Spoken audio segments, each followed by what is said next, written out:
Palmolive Soap, your beauty hope, and Luster Cream Shampoo for soft, glamorous, caressable hair bring you Our Miss Brooks, starring Eve Arden.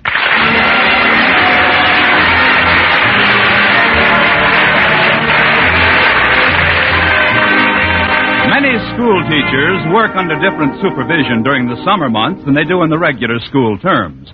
But not so our Miss Brooks, who teaches English at Madison High Summer School. No, our beloved principal, Osgood Conklin, is very much a part of the deal. As he puts it... It doesn't matter what time of the year it is, Madison High is my baby.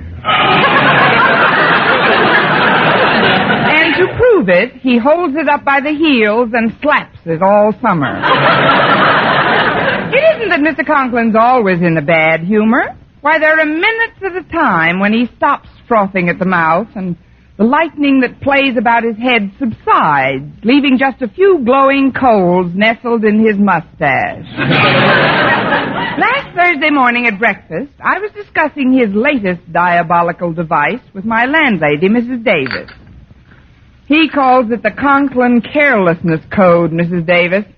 What in the world is that, Connie? Well, it's a list of petty offenses for which the faculty and students may be fined. Of course, these fines are purely voluntary. Voluntary? Yes, like income taxes. The fines all go into a fund which will be used to buy a brand new statue for the library. What kind of a statue? A statue of the man whom Osgood Conklin admires and respects more than anyone else in the world. Who's that? Who else? Osgood Conklin. You see, when he first thought of the idea, he put a receptacle in the hall for donations marked Osgood Conklin, bust. At the end of the day, he found 6 notes in it reading, "You said it." That's what gave him the idea for the Carelessness Code. Leave it to Osgood. You don't have to leave it. He takes it. What bothers me most, though, is the way he takes it. Every time he catches somebody committing one of the offenses, which he makes up as he goes along, he rattles a tin can and says, "Feed the kitty, feed the kitty." Has he caught you yet, Connie? Has he? I've fed the kitty so often, I feel like a tall mouse. Take last Tuesday, for instance. I happened to run into Mr. Boynton in the hall. Well, I just didn't happen to run into him. I sort of aimed myself at him. But just as my favorite biologist and I greeted each other, the bell rang for the next period, and Mr. Conklin came by and fined me a dime for not being in my classroom. That is strict. That's nothing. Wednesday, I hit a parlay. I had to donate 15 cents because I went up a stairway marked down, 20 cents for loitering near a fire exit. You can call having your foot caught in the door loitering.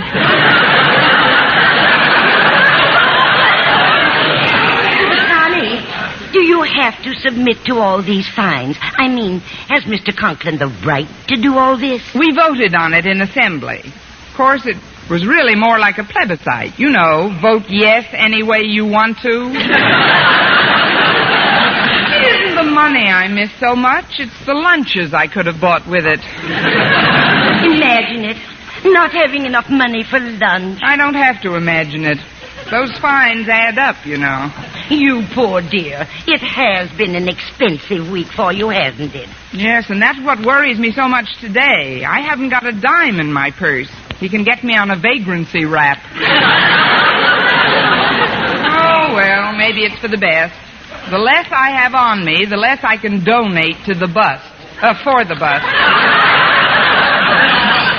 Well, I had a good breakfast anyway. I'd better get ready to leave now. Walter Denton's picking me up any minute. But where's your car, Connie? At the tailor's, Mrs. Davis. The tailor's? Don't you mean the garage, Connie? No, I'm having it pressed. The last time I drove it in traffic, I got it all wrinkled.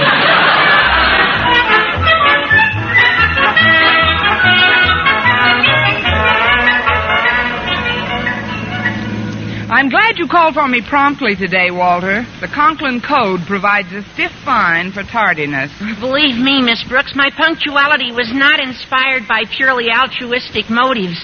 By that, I mean I, too, have been harpooned by our beloved principal. I'm glad you explained it. Miss Brooks, I don't like the way things are going at Madison High. We've got to take some steps. What? And get fined for stealing school property? No, I'm serious. This Conklin Code is nothing but medieval tyranny. Why, yesterday he fined me 15 cents for whistling outside of his office. A downright injustice. Why? Weren't you whistling? Well, sure I was whistling, but I didn't know he was in his office. I was just trying to get Harriet's attention. She was down at the end of the hall. Besides, I think the fine was exorbitant. All I gave was a 2-finger job. A 2-finger job? You mean where you put 2 fingers in your mouth and then blast? Yeah, that's the one. 15 cents he soaked me. I've heard that whistle, Walter, and in all honesty, I must confess that I consider 7.5 cents a finger very reasonable. But the entire code is founded on injustice. Miss Brooks, I've talked it over with the other kids at school, and we've appointed you our leader. Me? You are the logical member of the faculty to cross swords with Mr. Conklin. Oh, now, wait a minute, Walter. I've crossed swords with Mr. Conklin often enough to know that all you can get out of it is a bent sword. But you can't avoid this responsibility, Miss Brooks. We've got to fight fire with fire. You are the knight we have chosen to slay the dragon.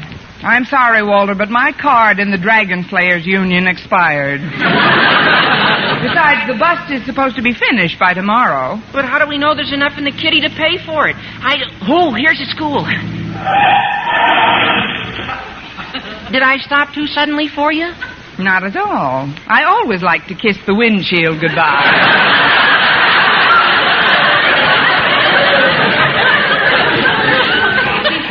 Out, I'd like to ask another favor, Miss Brooks. Would you please hold this 40 cents for me? 40 cents? Yeah, it's my lunch money, and I don't want to have it on me in case Mr. Conklin finds me for breaking some rule he makes up right after I've broken it. Just put it in your purse for me, will you? All right, Walter. Added to what I've got in there now, it totals 1 broken watch crystal and 40 cents. I'll find a place to park.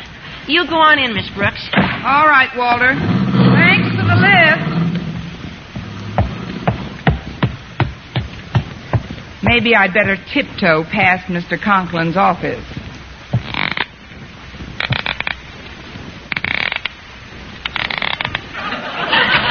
Squeaky shoes, 20 cents. Oh, but...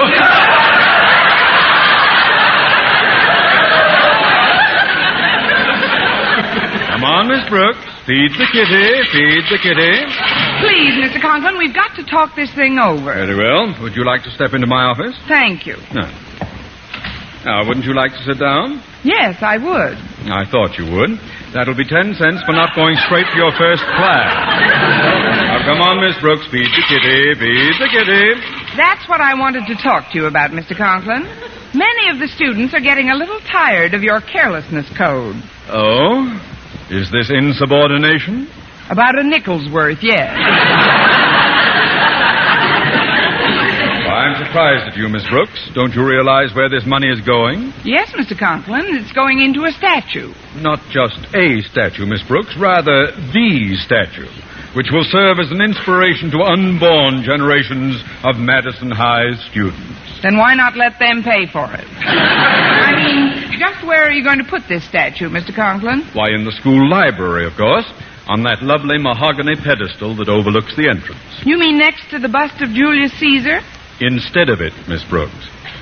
That's a pretty big job, summer replacement for Julius Caesar. Where are you going to put the other statue? Before the Board of Education takes their next inventory, Caesar may meet with an accident. It's possible. He met with one before. I meant the statue, Miss Brooks. Who knows? Inadvertently, it might be severely damaged. Why, Mr. Conklin, you're not thinking Not out loud, I'm not. No. Oh, before I forget, Miss Brooks, I want you to straighten out the records in the library at once. Walter Denton's been acting as school librarian for the past few weeks, and needless to say, he's made a mess of everything. But, Mr. Conklin, my regular school duties are quite enough. This won't interfere with your school duties, Miss Brooks.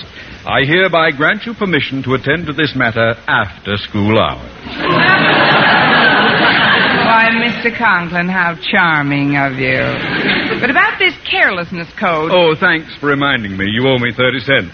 Feed the kitty. But I haven't got any money, Mr. Conklin. Please, Miss Brooks. I distinctly heard your purse rattle when you sat down. Oh, well, I might as well add embezzling to my other crimes. Here you are, Mr. Conklin. But, Miss Brooks, I only asked for 30 cents. You put 40 in the kitty. Hang on to it, Mr. Conklin. I'll try my best to earn another fine before the day is out.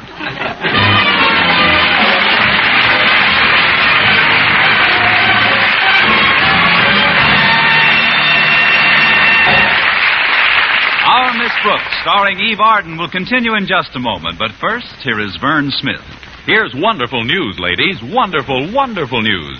Now there's something thrillingly new in Palmolive Soap's famous Beauty Lather. Yes, something thrillingly new. Palmolive's famous Beauty Lather now brings you new fragrance, new charm, new allure. Millions of women will prefer Beauty Lather Palmolive over all other leading toilet soaps the minute they try it. For Palmolive Soap's famous Beauty Lather now has a new, clean, flower-fresh fragrance for new allure, new charm. So, ladies, forget all other beauty care and use Palmolive Soap the way doctors advised for a lovelier complexion. Just stop improper cleansing and instead wash your face with Palmolive Soap 3 times a day, massaging Palmolive's wonderful Beauty Lather onto your skin for 60 seconds each time to get its full beautifying effect. Then rinse. That's all. All types of skin, young, older, oily, respond to it quickly. Don't wait another day to try Palmolive's Beauty Lather. You'll be thrilled by its new fragrance, new charm, new allure. Thrilled again by the fresher, brighter complexion doctors prove may soon be yours. For new loveliness all over, use big bath-sized Palmolive in tub or shower.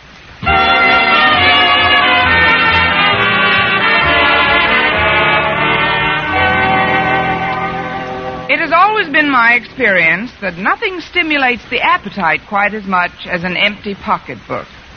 It was with this poignant thought in mind that I approached the cafeteria at lunchtime. As I strolled slowly down the long line of tempting morsels on the steam table, Harriet Conklin, who was helping out behind the counter, came over to me. Can I serve you something, Miss Brooks? No, thank you. Just smelling. Finished serving. Now I'm going to have my lunch. I've got it all ready on this tray here. Care to join me? All right, Harriet. I'll have some water and a napkin.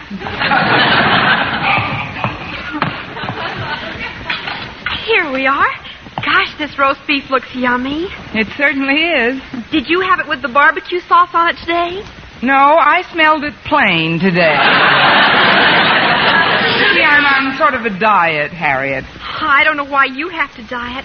Golly, I wish I had your figure. So do I. You could feed it better.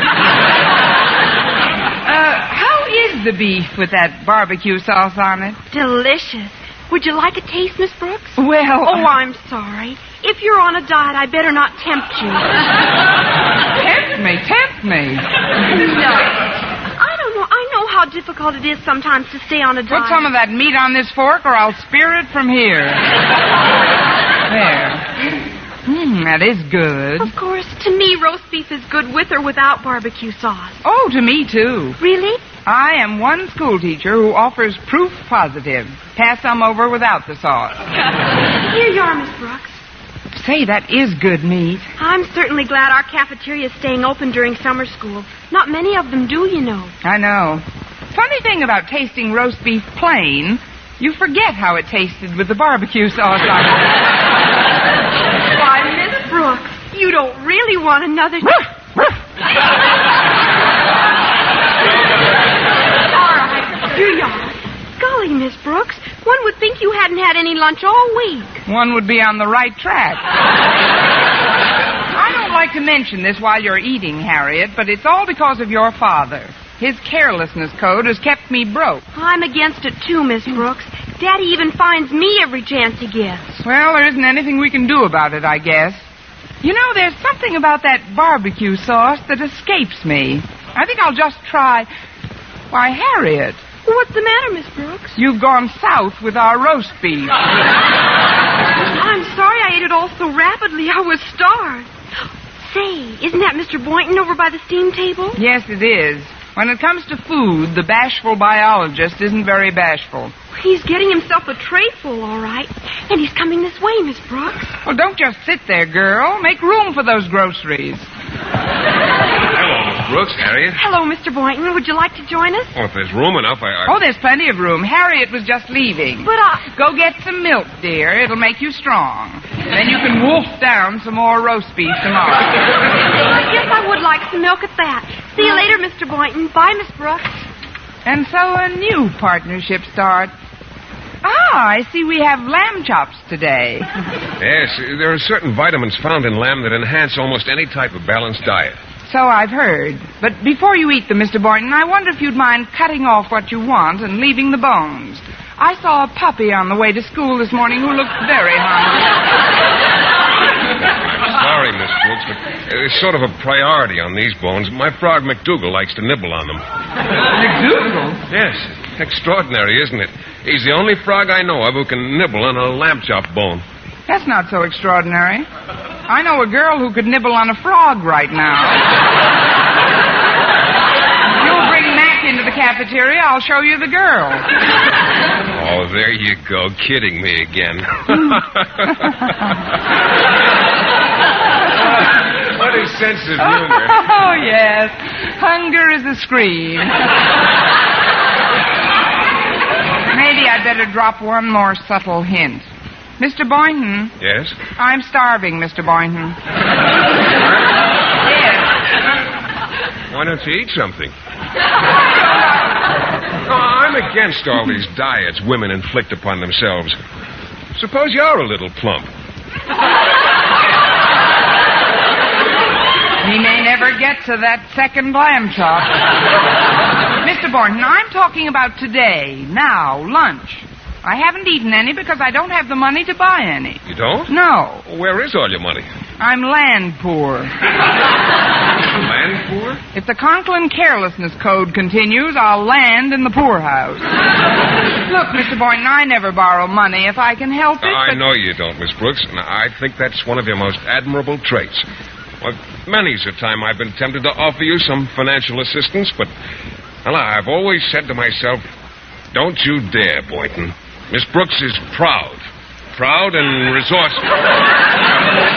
She'll come through, somehow. That's what you said to yourself, huh? Yes, indeed. You've got to be more careful who you talk to. Mr. Boynton, it's getting pretty close to the end of the lunch period. I'd like just a small bite, so that's all I'll put on you. I mean, could you lend me 25 cents? 25 cents? Why, of course, Miss Brooks. Here you are. Thanks. I'll pay you back just as soon as Oh, don't worry about paying me back. Gosh. Any time tonight will do. Tonight? Have we got a date for tonight? Well, didn't I tell you? I've got tickets for the band concert on the mall. I thought we'd spend the afternoon in the park and then have some dinner and dance and take in the concert. How does that sound to you? All this and 2 bits, too? Oh, it sounds wonderful, Mr. Boynton. I'll just get a sandwich or something and come right back to the table. All right, Miss Brooks. I'd better hurry. It's almost the end of the lunch period. So it is, Miss Brooks. Mr. Conklin. And if memory serves, you were supposed to be straightening out the library records after lunch. Is that correct? Yes, Mr. Conklin, but I've got an important engagement I'd like to keep this afternoon. It isn't always what we'd like to do that matters, Miss Brooks. You volunteered to work in the library, and that's where you'll have to spend the afternoon.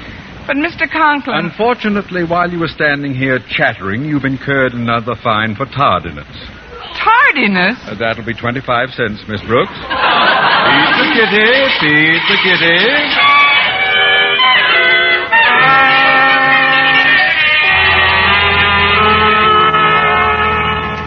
I'm afraid I didn't keep these library cards very neatly, Miss Brooks. They're pretty thoroughly scrambled. If I had some ketchup, I'd have them for lunch. Let's see here. These cards really are scrambled. What does this cryptic entry mean? The Three Musketeers, Alexandre Dumas, or Mike Shaughnessy? Oh, The Three Musketeers is the title of a book.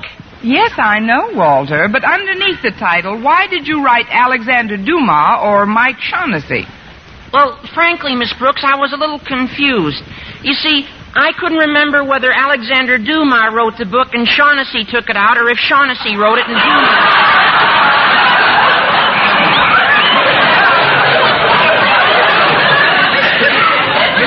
Walter, if Dumas took it out, this library isn't for me. Now, you better let me straighten these cards out myself. You find something else to do. Okay, Miss Brooks. I'll grab a rag and dust off old Marblehead. Old Marblehead? Yeah, that's what we call the statue of Caesar, because his head's made out of marble. Of course, even though Mr. Conklin's head isn't made out of marble, we also call him... Yes, I know. You needn't bother dusting off this old Marblehead. Somebody else in school is planning to dust it off permanently. In fact, Caesar may meet with an accident almost any time now. I beg your pardon, Miss Brooks. Well, what do you know? The Ides of March. These floors are quite slippery. A person could very easily lose his balance and be... Well. Oh, gosh. You accidentally knocked over old Conklin, Mr. Marblehead.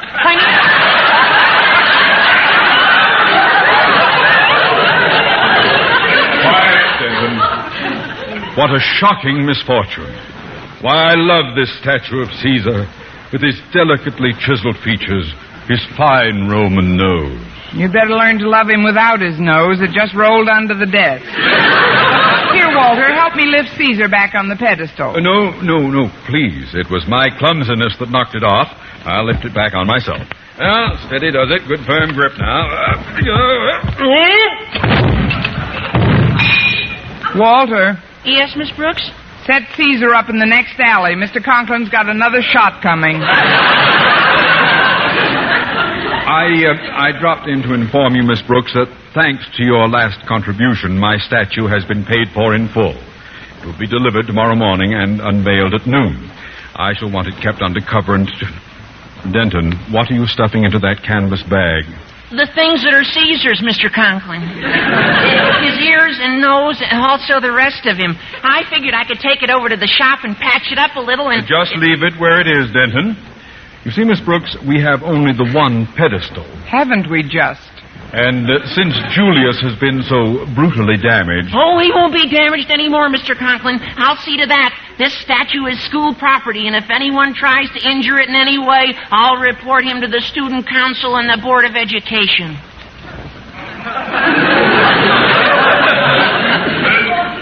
Zealous little beagle, isn't he? Denton, you are dismissed as of right now. But, Mr. Conklin, shouldn't I... Go, boy! Goodbye, Miss Brooks. Goodbye, boy. Now then, Miss Brooks, if you'll excuse me, I'll return in just a little while and personally take care of fixing that statue. Yes, I know you will, Mr. Conklin, but good.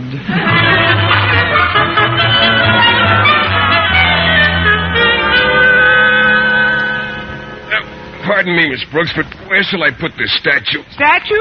Oh, just put it on the desk here for now. There. Well, if it isn't old Marblehead the Second. It's pretty good likeness of Mr. Conklin, isn't it? If you like Mr. Conklin's likeness, yes. But this wasn't supposed to be delivered until tomorrow. I know, but the custodian just told me that they wanted to surprise Mr. Conklin. Is there any place we could hide it temporarily? Hide it? Why, yes, there is a place we could hide it, Mr. Boynton. Right in this canvas bag. First, you'll have to take out this busted bust. All right. There. There's Julius Caesar. Say, his nose is off and his ear. Please, Mr. Boynton, there's no time to cut up touches with Julius. Now, slip Mr. Conklin's statue into the bag. All right. There he goes. Now, what do we do with Caesar? We'll take him over to the shop and fix him up the best we can. He's just got to occupy that pedestal, Mr. Boynton. Pedestal? But I don't understand, Miss Brooks. Well, I'll explain it to you on the way over. You see, Mr. Conklin assigned me to work in this library, and if I'm going to look at a statue all day, I'd like to make very certain that it's the kind of a statue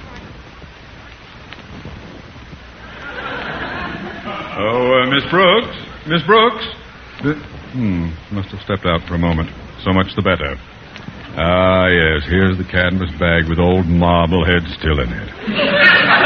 Now, we'll just take this little hammer and commence. Friends, Romans, countrymen, I come to bury Caesar, not to praise him. Mr. Conklin, what are you doing? It should be obvious even to you, Miss Brooks. Yes. Well, Mr. Conklin, there's something I feel I should tell you. Very well, Miss Brooks, but while you're telling me, I'll continue with the business at hand. It's like this, Mr. Conklin. I would normally be very loath to interrupt what's obviously such a joyful hobby to you. I feel that what I have to tell you merits your immediate attention. Well, what is it, Miss Brooks? If it were something trivial, like being disgruntled over having to work in the library instead of going on a date with Mr. Boynton, who is now in the park by himself, I might hesitate to bother you.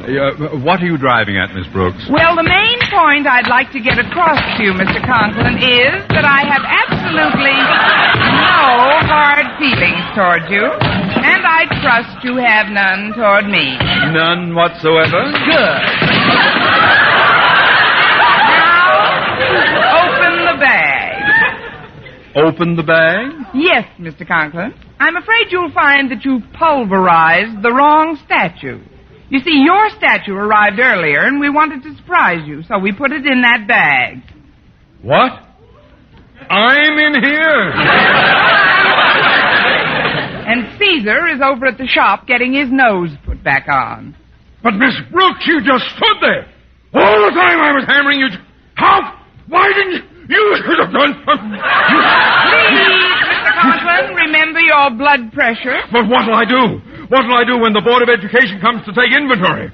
What'll I put on that pedestal? Calm down, Mr. Conklin. I just found out that it'll only cost $15 to repair the bust of Caesar. $15? Yes, and I thought of a delightful way to collect the money. Really? How, Miss Brooks?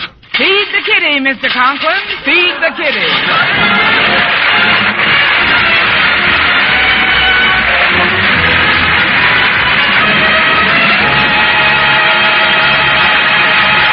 Eve Arden as our Miss Brooks returns in just a moment, but first, tonight. Yes, tonight. Show him how much lovelier your hair can look after a Luster Cream shampoo.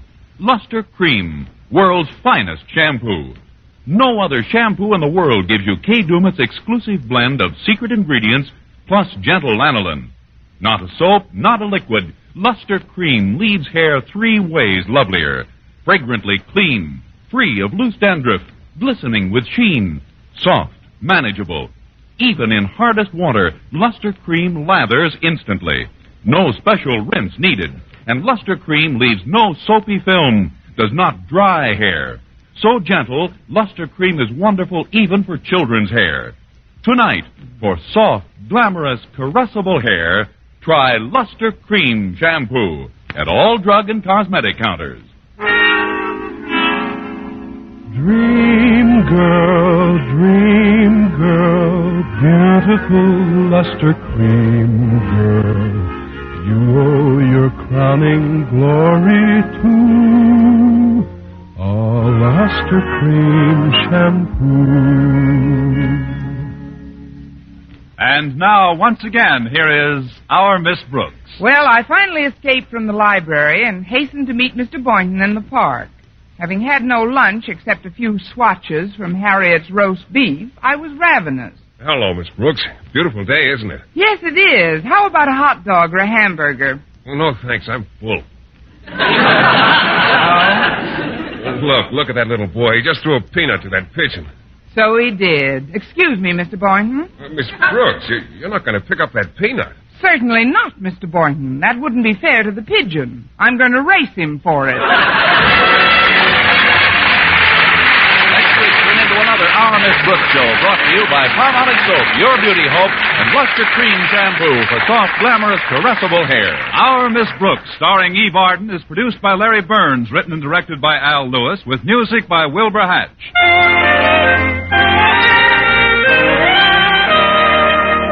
Here's a money-saving offer, men. A giant tube and large tube of Palmolive brushless shaving cream for 49 cents. Yes, a 70-cent value for only 49 cents.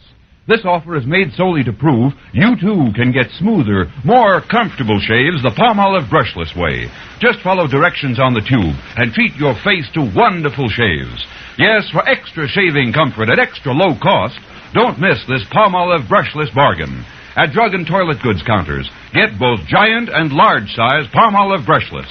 A 70-cent value for only 49 cents. For mystery liberally sprinkled with laughs, listen to Mr. and Mrs. North Tuesday evening over most of these same stations. And be with us again next week at this same time for another comedy episode of Our Miss Brooks. Bob Lamont speaking. This is CBS, where 99 million people gather every week for Columbia Broadcasting System.